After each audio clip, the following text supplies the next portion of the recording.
ನಮಸ್ಕಾರ ವೀಕ್ಷಕರೇ, ಈಗ ತಾನೇ ಬಂದಂತ ಸುದ್ದಿ. ಇವತ್ತಿನ ಬ್ರೇಕಿಂಗ್ ನ್ಯೂಸ್ ಏನಂದ್ರೆ ಗೃಹಲಕ್ಷ್ಮಿ ಫಲಾನುಭವಿಗಳಿಗೆ ಸಿಹಿ ಸುದ್ದಿ. ಹೌದು ಗೆಳೆಯರೆ, ಬಾಕಿ ಹಣ ಬಿಡುಗಡೆ ಬಗ್ಗೆ ಸಚಿವೆ ಲಕ್ಷ್ಮೀ ಹೆಬ್ಬಾಳ್ಕರ್ ಮೇಡಮ್ ಅವರು ಸೂಚನೆ ಕೊಟ್ಟಿದ್ದಾರೆ. ಮತ್ತು ಪಡಿತರ ಚೀಟಿದಾರರಿಗೆ ತಿದ್ದುಪಡಿ ಮತ್ತೆ ಶುರು ಆಗಲಿದೆ. ರೇಷನ್ ಕಾರ್ಡಿನಲ್ಲಿ ಹೆಸರು ಸೇರ್ಪಡೆ, ವಿಳಾಸ ಬದಲಾವಣೆ ಮಾಡುವುದರ ಬಗ್ಗೆ ಹೊಸ ಅವಕಾಶವನ್ನು ಕಲ್ಪಿಸಲಾಗುತ್ತಿದೆ. ಮತ್ತು ಭಾಗ್ಯಲಕ್ಷ್ಮಿ ಬಾಂಡ್, ಹೌದು ಗೆಳೆಯರೆ, ಭಾಗ್ಯಲಕ್ಷ್ಮಿ ಬಾಂಡ್ ಹಣವನ್ನು ಪಡೆಯಲು ಹೇಗೆ ಪಡೆಯಬೇಕು ಅದರ ಬಗ್ಗೆ ಸಂಪೂರ್ಣ ಮಾಹಿತಿಯನ್ನು ಕೊಡ್ತೀವಿ, ತಿಳಿದುಕೊಳ್ಳಿ. ಹಾಗೆಯೇ ಜನಸಾಮಾನ್ಯರಿಗೆ ಮತ್ತೊಂದು ಶಾಕ್. ಹೌದು ಗೆಳೆಯರೆ, ಔಷಧಿ ದರ 20% ಏರಿಕೆ ಆಗಲಿದೆ ಮತ್ತು ಕರ್ನಾಟಕದಲ್ಲಿ ಭಾರಿ ಮಳೆ ಆಗುವಂತ ಸೂಚನೆ. 7 ಜಿಲ್ಲೆಗಳಿಗೆ ಆರೆಂಜ್ ಅಲರ್ಟ್ ಅನ್ನು ಕೊಡಲಾಗಿದೆ. ಗೆಳೆಯರೆ, ತಾವು ನಮ್ಮ ಚಾನೆಲ್ಗೆ ಮೊದಲು ಬಾರಿ ಭೇಟಿ ನೀಡ್ತಾ ಇದ್ರೆ ದಯವಿಟ್ಟು ಸಬ್ಸ್ಕ್ರೈಬ್ ಮಾಡಿ, ಪಕ್ಕದಲ್ಲಿರುವಂತಹ ಬೆಲ್ ಅನ್ನು ಒತ್ತಿ ಹಾಗೂ ಲೈಕ್ ಮಾಡಿ. ಈ ಎಲ್ಲ ಮಾಹಿತಿಗಳ ವಿವರವನ್ನು ತಿಳಿಯಬೇಕಾದ್ರೆ ಗೆಳೆಯರೆ ದಯವಿಟ್ಟು ತಾವು ಸ್ಕಿಪ್ ಮಾಡದೆ ಈ ವಿಡಿಯೋವನ್ನು ಪೂರ್ತಿಯಾಗಿ ನೋಡಿ. ವೀಕ್ಷಕರೇ, ಕರ್ನಾಟಕ ಸರ್ಕಾರದ ಗ್ಯಾರಂಟಿ ಯೋಜನೆಗಳಲ್ಲಿ ಒಂದಾಗಿರುವಂತಹ ಗೃಹಲಕ್ಷ್ಮಿ ಯೋಜನೆಯ ಫಲಾನುಭವಿಗಳಿಗೆ ಗುಡ್ ನ್ಯೂಸ್ ಸಿಕ್ಕಿದೆ. ಹೌದು ಗೆಳೆಯರೆ, ಕಳೆದ 2 ತಿಂಗಳಿನಿಂದ ಗೃಹಲಕ್ಷ್ಮಿ ಹಣ ಸಿಗದೆ ಕಂಗಾಲಾಗಿದ್ದ ಮಹಿಳೆಯರಿಗೆ ಹಣ ವಿಚಾರವಾಗಿ ಬಿಗ್ ಅಪ್ಡೇಟ್ ಅನ್ನು ಸಿಕ್ಕಿದೆ. ಮುಂದಿನ 10 ದಿನಗಳ ಒಳಗಾಗಿ ಗೃಹಲಕ್ಷ್ಮಿ ಬಾಕಿ ಹಣ ಜಮಾ ಆಗಲಿದೆ ಎಂದು ಸಚಿವೆ ಲಕ್ಷ್ಮೀ ಹೆಬ್ಬಾಳ್ಕರ್ ಮೇಡಮ್ ಅವರು ತಿಳಿಸಿದ್ದಾರೆ. ಗೃಹಲಕ್ಷ್ಮಿ ಯೋಜನೆ ಜಾರಿಗೆ ಬಂದಾಗಿನಿಂದಲೂ ಒಂದಲ್ಲ ಒಂದು ರೀತಿಯಿಂದ ಹಣ ಬಿಡುಗಡೆಗೆ ವಿಳಂಬ ಆಗುತ್ತಲೇ ಇದೆ. ಕಳೆದ ಕೆಲವು ತಿಂಗಳಿಂದ ಸರ್ವರ್ ಸಮಸ್ಯೆ ಇರಬಹುದು, KYC ಅಪ್ಡೇಟ್ ಇರಬಹುದು, ಅಥವಾ ಬ್ಯಾಂಕ್ ಖಾತೆ ಲಿಂಕ್ ಸಮಸ್ಯೆ ಇರಬಹುದು. ಹೀಗೆ ನಾನಾ ಕಾರಣಗಳಿಂದ ಹಣ ಬಿಡುಗಡೆ ವಿಳಂಬವಾಗಿತ್ತು. ಸದ್ಯ ರಾಜ್ಯ ಸರ್ಕಾರ ಕೊನೆಗೂ ಬಾಕಿ ಉಳಿದಿರುವಂತಹ ಹಣ ಬಿಡುಗಡೆ ಬಗ್ಗೆ ಕುರಿತು ಗುಡ್ ನ್ಯೂಸ್ ಒಂದನ್ನು ಕೊಟ್ಟಿದೆ. ಕರ್ನಾಟಕದಲ್ಲಿ ಸುಮಾರು 1,20,00,000 ಅಧಿಕ ಮಹಿಳೆಯರು ಗೃಹಲಕ್ಷ್ಮಿ ಯೋಜನೆಯ ಲಾಭ ಪಡೆಯುತ್ತಿದ್ದಾರೆ. ವಾರ್ಷಿಕವಾಗಿ ಸರ್ಕಾರ ಸುಮಾರು 25,000 ಕೋಟಿ ರೂಪಾಯಿಗಳು ಅಧಿಕ ಹಣವನ್ನು ಈ ಯೋಜನೆಗೆ ವ್ಯಯಿಸುತ್ತಿದ್ದು ಮತ್ತು ಗೃಹಿಣಿಯರ ಆರ್ಥಿಕ ಸಬಲೀಕರಣಕ್ಕಾಗಿ ಈ ಯೋಜನೆ ಜಾರಿಗೆ ತಂದಿದ್ದು, ಸದ್ಯ ಗೃಹಲಕ್ಷ್ಮಿ ಬ್ಯಾಂಕ್ ಕೂಡ ಜಾರಿಗೆ ಬರುತ್ತಿದೆ ಎಂದು ಕೂಡ ಹೇಳಲಾಗುತ್ತಿದೆ. ವೀಕ್ಷಕರೇ, ಮತ್ತೊಂದು ಮಹತ್ವದ ಮಾಹಿತಿ ಏನೆಂದರೆ ರಾಜ್ಯ ಕಾಂಗ್ರೆಸ್ ಸರ್ಕಾರ ಅಧಿಕಾರಕ್ಕೆ ಬಂದಾಗಿನಿಂದ ಹೊಸ BPL ಕಾರ್ಡ್ ಕೊಟ್ಟಿಲ್ಲ. ಆದರೆ ವೈದ್ಯಕೀಯ ಕಾರಣಕ್ಕೆ ಮಾತ್ರವಲ್ಲದೆ BPL ಕಾರ್ಡ್ ನೀಡುವ ಕೆಲಸ ಮಾಡುತ್ತಿದೆ. ಹಾಗಾದ್ರೆ ನಡುವೆ ಈಗಾಗಲೇ ಅಸ್ತಿತ್ವದಲ್ಲಿರುವಂತಹ ಕಾರ್ಡ್ಗೆ ಹೊಸ ಬರ ಸೇರ್ಪಡೆಯನ್ನು ಅಥವಾ ತಿದ್ದುಪಡಿಗೆ ಈಗ ಅವಕಾಶವನ್ನು ನೀಡಲಾಗುತ್ತಿದೆ. ಹೌದು ಗೆಳೆಯರೆ, ಮದುವೆಯಾಗಿ ಅಪ್ಪನ ಮನೆಯಿಂದ ಗಂಡನ ಮನೆಗೆ ಹೋಗದಂತವರು, ಮಕ್ಕಳನ್ನು ಹೊಂದಿದವರು ಅಥವಾ ಹಲವು ವರ್ಷಗಳಿಂದ ರೇಷನ್ ಕಾರ್ಡಿನಲ್ಲಿ ಇಲ್ಲವೇ ಇಲ್ಲ ಅಂತ ಅನ್ನುವವರು, ಇವರೆಲ್ಲರೂ ಹೊಸ ತಿದ್ದುಪಡಿಯನ್ನು ಮೂಲಕ ತಮ್ಮ ಹೆಸರನ್ನು ನೋಂದಾಯಿಸಿಕೊಳ್ಳಬಹುದು. ರೇಷನ್ ಪಡೆಯುವುದರಿಂದ ಹಿಡಿದು ಆರೋಗ್ಯ ಸೇವೆ ಪಡೆಯುವವರೆಗೂ ಕೂಡ ಅನುಕೂಲ ಆಗಲಿದೆ. ಹೌದು ಗೆಳೆಯರೆ, ಮೇ 8ರಿಂದ ಇದಾಗಲೇ ಅವಕಾಶ ಮಾಡಿಕೊಡಲಾಗುತ್ತಿದೆ. ಜನರು ಆನ್ಲೈನ್ ಹಾಗೂ ಅಥವಾ ಆಫ್ಲೈನ್ ಮೂಲಕವೂ ಅರ್ಜಿ ಸಲ್ಲಿಸಬಹುದಾಗಿದೆ. ಈ ತಿದ್ದುಪಡಿಯಲ್ಲಿ ಕುಟುಂಬದಲ್ಲಿ ಹೊಸ ಸದಸ್ಯರನ್ನು ಸೇರ್ಪಡೆ ಮಾಡಬಹುದು, ಹೆಸರು ತೆಗೆದು ಹಾಕಬಹುದು, ವಿಳಾಸ ಬದಲಾವಣೆ ಕೂಡ ಮಾಡಬಹುದು, ಮೊಬೈಲ್ ಸಂಖ್ಯೆ ಬದಲಾವಣೆ ಕೂಡ ಮಾಡಬಹುದು ಹಾಗೂ ಕುಟುಂಬದ ಮುಖ್ಯಸ್ಥರ ಬದಲಾವಣೆ ಕೂಡ ಸೇರಿದಂತೆ ವಿವಿಧ ತಿದ್ದುಪಡಿಗಳನ್ನು ಮಾಡಿಕೊಳ್ಳಬಹುದಾಗಿದೆ ಎಂದು ಕೂಡ ಹೇಳಲಾಗುತ್ತಿದೆ. ಹಾಗಾದ್ರೆ ಯಾವ ಯಾವ ದಾಖಲೆಗಳು ತಿದ್ದುಪಡಿಗೆ ಮಾಡಿಕೊಳ್ಳಲು ಬೇಕಾಗುತ್ತದೆ ತಿಳಿದುಕೊಳ್ಳೋಣ. ನಿಮ್ಮ ಪತ್ನಿ ಹೆಸರನ್ನು ಸೇರಿಸಲು ಮುಂದಾಗಿದ್ದರೆ ಅವರ ಆಧಾರ್ ಕಾರ್ಡ್ ಬೇಕಾಗುತ್ತದೆ, ವಿವಾಹ ನೋಂದಣಿ ಪ್ರಮಾಣ ಪತ್ರ ಬೇಕಾಗುತ್ತದೆ, ಪೋಷಕರ ಪಡಿತರ ಚೀಟಿ ಅಗತ್ಯವಾಗಿರುತ್ತದೆ. ಜೊತೆಗೆ ನಿಮ್ಮ ಮಕ್ಕಳ ಹೆಸರನ್ನು ಕೂಡ ಸೇರಿಸಲು ಮುಂದಾಗಿದ್ದರೆ ನೀವು ಮಗುವಿನ ಜನನ ಪ್ರಮಾಣ ಪತ್ರ ಬೇಕು, ಪೋಷಕರ ಆಧಾರ್ ಕಾರ್ಡ್ ಬೇಕಾಗುತ್ತದೆ ಹಾಗೂ 6 ವರ್ಷದ ಮೇಲ್ಪಟ್ಟಿರುವಂತಹ ಮಕ್ಕಳಿಗೆ ಜಾತಿ ಹಾಗೂ ಆದಾಯ ಪ್ರಮಾಣ ಪತ್ರ ಕೂಡ ಅಗತ್ಯವಾಗಿರುತ್ತದೆ. ಗೆಳೆಯರೆ, ಅರ್ಜಿ ಸಲ್ಲಿಸುವುದು ಹೇಗೆ ಎಂದು ತಿಳಿದುಕೊಳ್ಳೋಣ. ನೀವು ಸರ್ಕಾರಿ ಕಚೇರಿ ಮಾತ್ರವಲ್ಲದೆ ಖಾಸಗಿಯಲ್ಲೂ ಕೂಡ ಇದಕ್ಕೆ ಅರ್ಜಿ ಸಲ್ಲಿಕೆ ಮಾಡಬಹುದು. ವಿವಿಧ ಕಂಪ್ಯೂಟರ್ ಸೆಂಟರ್ಗಳಲ್ಲಿ ಕೂಡ ಇದಕ್ಕೆ ಅವಕಾಶ ಮಾಡಿಕೊಡಲಾಗಿದೆ ಎಂದು ಕೂಡ ಹೇಳಲಾಗುತ್ತಿದೆ. ಬೆಂಗಳೂರು 1, ಗ್ರಾಮ 1, ಕರ್ನಾಟಕ 1 ಕೇಂದ್ರಗಳು, ಸೈಬರ್ ಸೆಂಟರ್ಗಳಲ್ಲಿ ಕೂಡ ಅರ್ಜಿ ಸಲ್ಲಿಕೆ ಮಾಡಬಹುದಾಗಿದೆ ಎಂದು ಕೂಡ ಹೇಳಲಾಗುತ್ತಿದೆ. ಇನ್ನು ಅರ್ಜಿ ಸಲ್ಲಿಕೆ ಮಾಡಿದ ನಂತರ ತುಂಬಾ ಅಗತ್ಯವಾದಂತಹ ಬೇಕಾದ ಕಾರ್ಡ್ ಇದು ಆಗಿರುತ್ತದೆ. ನಿಮ್ಮ ತಾಲೂಕು ಕಚೇರಿಗೆ ಅಧಿಕಾರಿಯನ್ನು ಭೇಟಿ ಮಾಡಿ ಮನವಿ ಸಲ್ಲಿಸಬಹುದು ಅಥವಾ ನಿಮ್ಮ ನೀಡಲಾದಂತಹ ರಶೀದಿ ಪಡೆಯುವುದಕ್ಕೆ ಅದಕ್ಕೆ ಅಧಿಕಾರಿಗಳನ್ನು ನೀಡಿದರೆ ಅದರ ಪರಿಶೀಲನೆಯನ್ನು ನಡೆಸಿ ತಕ್ಷಣವೇ ನಿಮಗೆ ಅನುಕೂಲ ಮಾಡಿ ಕೊಡುತ್ತಾರೆ. ಇದರಲ್ಲದೆ ನಿಮಗೆ 1 ತಿಂಗಳ ಒಳಗಾಗಿ ಹೊಸ ರೇಷನ್ ಕಾರ್ಡ್ ಕೂಡ ನೀಡಲಾಗುತ್ತದೆ. ಗೆಳೆಯರೆ, ರೇಷನ್ ಕಾರ್ಡ್ ವಿತರಣೆ ಆದ ನಂತರ ಅನ್ನಭಾಗ್ಯ ಯೋಜನೆಯಡಿಯಲ್ಲಿ ಈಗಾಗಲೇ ಜನರು ಅಕ್ಕಿ ಹಾಗೂ ಇನ್ನಿತರ ಧಾನ್ಯಗಳನ್ನು ಪಡೆಯುತ್ತಿದ್ದಾರೆ.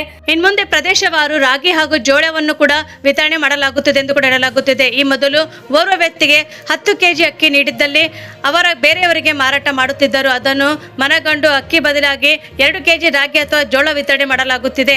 ರಾಜ್ಯದಲ್ಲಿ ಒಟ್ಟಾರೆ 1.14 ಕೋಟಿ ಹೆಚ್ಚು BPL ಕಾರ್ಡ್ಗಳನ್ನು ಇದ್ದು ಇದರಿಂದ 4.1 ಕೋಟಿಗೂ ಹೆಚ್ಚು ಜನರು ಪ್ರಯೋಜನ ಪಡೆಯುತ್ತಿದ್ದಾರೆ. ಪ್ರತಿ ತಿಂಗಳು 57,000 ಮೆಟ್ರಿಕ್ ಟನ್ ರಾಗಿ ನೀಡಲಾಗುತ್ತಿದೆ.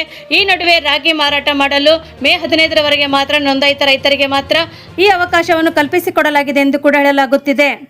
ಗೆಳೆಯರೆ, ಮತ್ತೊಂದು ಗುಡ್ ನ್ಯೂಸ್ ಏನೆಂದರೆ ಕರ್ನಾಟಕ ಸರ್ಕಾರದ ಮಹತ್ವಾಕಾಂಕ್ಷೆಯಾದಂತಹ ಭಾಗ್ಯಲಕ್ಷ್ಮಿ ಬಾಂಡ್.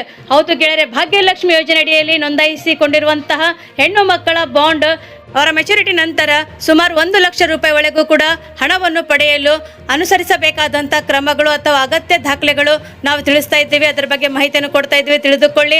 ಅರ್ಜಿ ಸಲ್ಲಿಸಲು ಇರಬೇಕಾದಂಥ ಪ್ರಮುಖ ಷರತ್ತುಗಳೇನೆಂದರೆ ವಯೋಮಿತಿ. ಹೌದು ಗೆಳೆಯರೆ, ಬಾಂಡ್ ಹಣ ಪಡೆಯಲು ಹೆಣ್ಣು ಮಗುವಿಗೆ ಕಡ್ಡಾಯವಾಗಿ 18 ವರ್ಷಗಳು ಪೂರ್ಣಗೊಂಡಿರಬೇಕು. ನಂತರ ಅವರ ಶಿಕ್ಷಣ, ಮಗು ಕನಿಷ್ಠ 8ನೇ ತರಗತಿಯವರೆಗೂ ಕೂಡ ಶಿಕ್ಷಣ ಪಡೆದಿರಬೇಕು ಅಥವಾ ಸಂಪೂರ್ಣ ಮಾಡಿಕೊಂಡಿರಬೇಕು. ಮತ್ತು ಬಾಲ್ಯ ವಿವಾಹ ನಿಷೇಧ. ಹೌದು ಗೆಳೆಯರೆ, 18 ವರ್ಷ ಮುನ್ನ ಮಗುವಿಗೆ ಮದುವೆ ಆಗಿರಬಾರದು.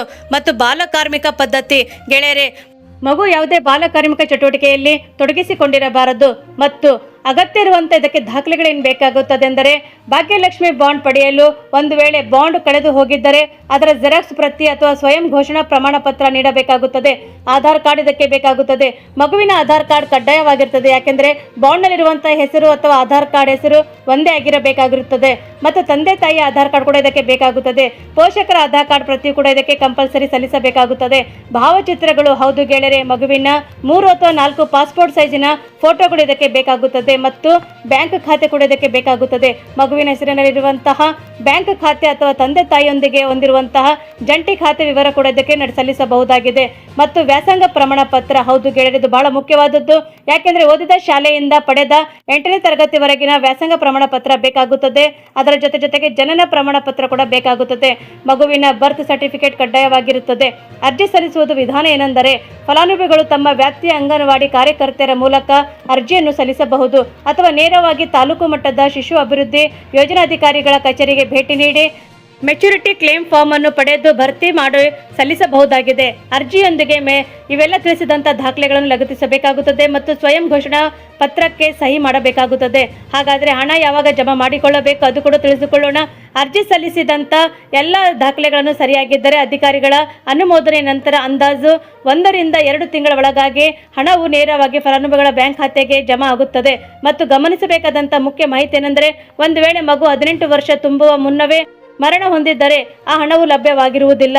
ಹಾಗಾದರೆ 18 ವರ್ಷ ತುಂಬಿದ ನಂತರ ಮರಣ ಹೊಂದಿದರೆ ಪೋಷಕರಿಗೆ ಆ ಸೌಲಭ್ಯವು ಸಿಗಲು ಅವಕಾಶವಿರುತ್ತದೆ.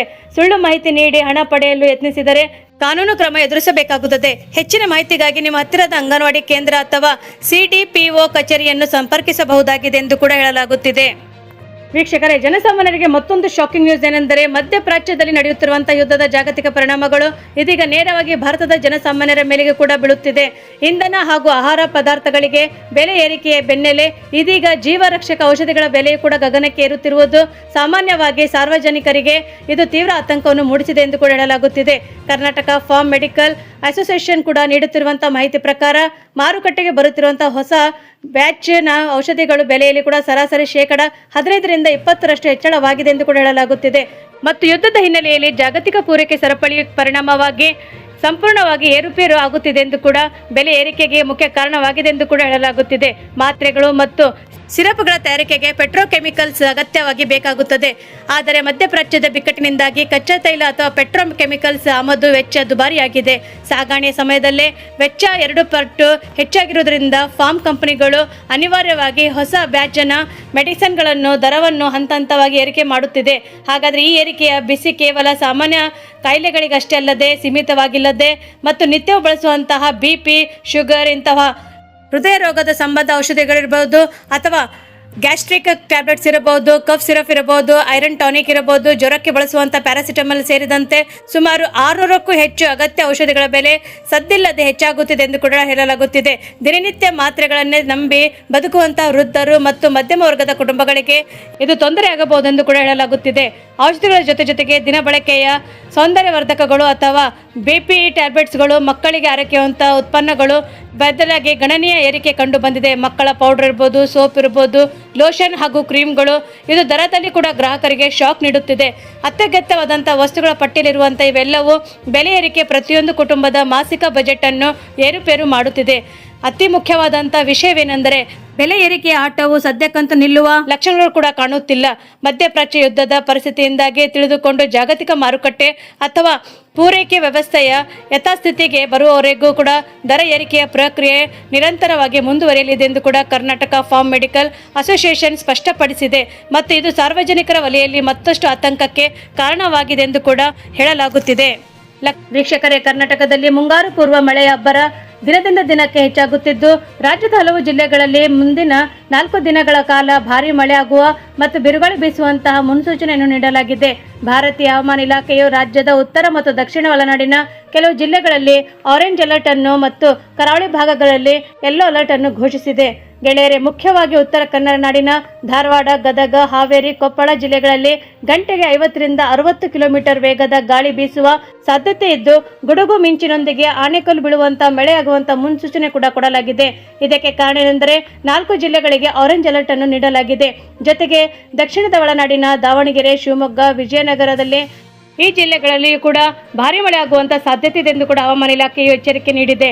ಜಿಲ್ಲೆಗಳು ಜನರು ಹೆಚ್ಚಿನ ಎಚ್ಚರಿಕೆಯನ್ನು ವಹಿಸುವಂತೆ ಕೂಡ ಸೂಚಿಸಲಾಗಿದೆ. ಮಳೆ ಮತ್ತು ಬಿರುಗಾಳಿ ಸಂದರ್ಭದಲ್ಲಿ ಸಾರ್ವಜನಿಕರು ಸುರಕ್ಷಿತವಾದ ಸ್ಥಳಗಳಲ್ಲಿ ಆಶ್ರಯ ಪಡೆಯಬೇಕು ಎಂದು ಇಲಾಖೆ ಮನವಿ ಮಾಡಿದೆ.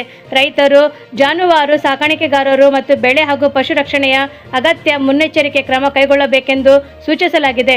ಕರಾವಳಿ ಭಾಗಗಳಾದ ದಕ್ಷಿಣ ಕನ್ನಡ, ಉಡುಪಿ ಮತ್ತು ಉತ್ತರ ಕನ್ನಡ ಜಿಲ್ಲೆಗಳಲ್ಲಿ ಕೂಡ ಭಾರೀ ಮಳೆ ಆಗುವಂತ ಗುಡುಗು ಸಹಿತ ಗಾಳಿ ಬೀಸುವಂತ ಸಾಧ್ಯತೆ ಇದೆ ಎಂದು ಕೂಡ ಹೇಳಲಾಗುತ್ತಿದೆ. ಈ ಹಿನ್ನೆಲೆ ಕರಾವಳಿ ಜಿಲ್ಲೆಗಳಲ್ಲಿ ಯೆಲ್ಲೋ ಅಲರ್ಟ್ ಅನ್ನು ಘೋಷಿಸಲಾಗಿದೆ ಮತ್ತು ಈ ಪ್ರದೇಶಗಳಲ್ಲಿ ಗಂಟೆಗೆ 40 ರಿಂದ 50 ಕಿಲೋಮೀಟರ್ ವೇಗದಲ್ಲಿ ಗಾಳಿ ಬೀಸುವಂತ ಸಾಧ್ಯತೆ ಇದೆ ಎಂದು ಕೂಡ ತಿಳಿಸಲಾಗಿದೆ. ಇನ್ನು ರಾಯಚೂರು, ಯಾದಗಿರಿ, ವಿಜಯಪುರ, ಬೆಳಗಾವಿ, ಬಾಗಲಕೋಟೆ, ಚಿಕ್ಕಮಗಳೂರು, ಹಾಸನ, ಬಳ್ಳಾರಿ, ಚಿತ್ರದುರ್ಗ ಮತ್ತು ತುಮಕೂರು ಜಿಲ್ಲೆಗಳಲ್ಲಿ ಸಾಧಾರಣ ಮಳೆಯಾಗುವ ನಿರೀಕ್ಷೆ ಇದೆ ಮತ್ತು ಈ ಜಿಲ್ಲೆಗಳಿಗೆ ಗಂಟೆಗೆ 40 ರಿಂದ 50 ಕಿಲೋಮೀಟರ್ ವೇಗದಲ್ಲಿ ಗಾಳಿ ಬೀಸುವಂತ ಸಾಧ್ಯತೆ ಇದೆ ಎಂದು ಕೂಡ ಹೇಳಲಾಗುತ್ತಿದೆ. ರಾಜಧಾನಿ ಬೆಂಗಳೂರು ಸೇರಿದಂತೆ ಬೆಂಗಳೂರು ಗ್ರಾಮಾಂತರ, ಕೋಲಾರ, ಚಿಕ್ಕಬಳ್ಳಾಪುರ, ರಾಮನಗರ, ಮಂಡ್ಯ, ಮೈಸೂರು ಮತ್ತು ಚಾಮರಾಜನಗರ ಮತ್ತು ಕೊಡಗು ಜಿಲ್ಲೆಗಳಲ್ಲಿ ಹಗುರದಿಂದ ಸಾಧಾರಣ ಮಳೆಯಾಗುವಂತ ಸಾಧ್ಯತೆ ಇದೆ. ಈ ಭಾಗಗಳಿಗೆ ಗಂಟೆಗೆ 30 ರಿಂದ 40 ಕಿಲೋಮೀಟರ್ ವೇಗದಲ್ಲಿ ಗಾಳಿ ಬೀಸುವ ಸಾಧ್ಯತೆ ಇದೆ ಎಂದು ಹವಾಮಾನ ಇಲಾಖೆಯು ತಿಳಿಸಿದೆ. ಮತ್ತು ಕರ್ನಾಟಕ ಕರಾವಳಿ ತೀರದಲ್ಲಿ ಸಮುದ್ರ ಅಲೆಗಳು ತೀವ್ರ ಹೆಚ್ಚಾಗುವ ಸಾಧ್ಯತೆ ಇರುವುದರಿಂದ ಮೀನುಗಾರರಿಗೆ ಮೇ 19ರವರೆಗೆ ಸಮುದ್ರಕ್ಕೆ ಇಳಿಯದಂತೆ ಕಟ್ಟುನಿಟ್ಟಿನ ಸೂಚನೆ ನೀಡಲಾಗಿದೆ. ಕೆಲವೊಮ್ಮೆ ಗಾಳಿಯ ವೇಗ 60 ಕಿಲೋಮೀಟರ್ಗೂ ವರೆಗೂ ಕೂಡ ಏರಿಕೆ ಆಗುವಂತ ಸಾಧ್ಯತೆ ಇದೆ ಎಂದು ಕೂಡ ತಿಳಿಸಲಾಗಿದೆ. ವೀಕ್ಷಕರೇ, ನಮ್ಮ ಈ ವಿಡಿಯೋ ತಮಗೆ ಇಷ್ಟವಾದಲ್ಲಿ ದಯವಿಟ್ಟು ಸಬ್ಸ್ಕ್ರೈಬ್ ಮಾಡಿ, ಪಕ್ಕದಲ್ಲಿರುವಂತಹ ಬೆಲ್ ಅನ್ನು ಒತ್ತಿ ಹಾಗೂ ಲೈಕ್ ಮಾಡಿ. ನಿಮ್ಮ ಸಲಹೆ ಸೂಚನೆಗಳನ್ನು ಕಮೆಂಟ್ ಬಾಕ್ಸ್ ಅಲ್ಲಿ ತಿಳಿಸಿ, ಯಾಕೆಂದರೆ ನಮಗೆ ಮುಂದಿನ ಅಪ್ಡೇಟ್ಗೆ ಅನುಕೂಲವಾಗುತ್ತದೆ. ವೀಕ್ಷಕರೇ, ನಮ್ಮ ಈ ವಿಡಿಯೋವನ್ನು ತಾವು ಪೂರ್ತಿಯಾಗಿ ನೋಡಿದ್ದಕ್ಕೆ ತಮಗೆ ಧನ್ಯವಾದಗಳು.